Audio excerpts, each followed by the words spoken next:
سناتورهای آمریکا به تعیین گنرال روسیه الکساندر پراکوپچوک همچون رهبر نو اینترپل مخالفت کردند. آنها در یک نامه باز به پرزیدنت دونالد ترامپ و مجمع کل اینترپل نوشتند که گنرال روس در صدر پلیس بین المللی مثل روبوح در مورخانه است.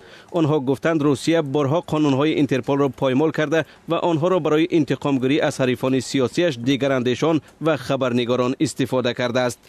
در برابر این به گفته سناتورها، خود پراکوپچوک در تطبیق استراتژی ترس و هراس که به ضعیف کردن اینستیتوت‌های دموکراتی و تقویت رژیم خودکامه ولادیمیر پوتین روانه شده است اشتراک کرده است.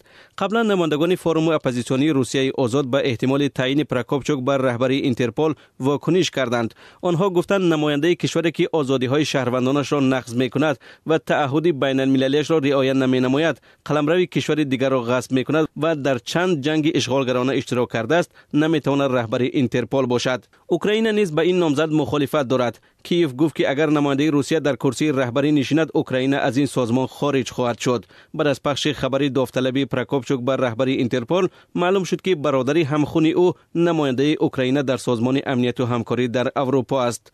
وزارت کارهای خارجه اوکراین به این خبر واکنش کرد و گفت که نیزا با روسیه دوستان و خویشان را در دو طرف جبهه قرار داد و اطمینان داد که این خویش و تباری به فعالیت پراکوپچوک خردی در سازمان امنیت و همکاری در اروپا تاثیر ندارد. گنرال مایور الکساندر پراکوپچوک از سال 2006 معاون رهبر اداره ملی اینترپل بود. سال 2011 او رهبر اداره ملی اینترپل در نزد وزارت کارهای داخلی روسیه تعیین شد.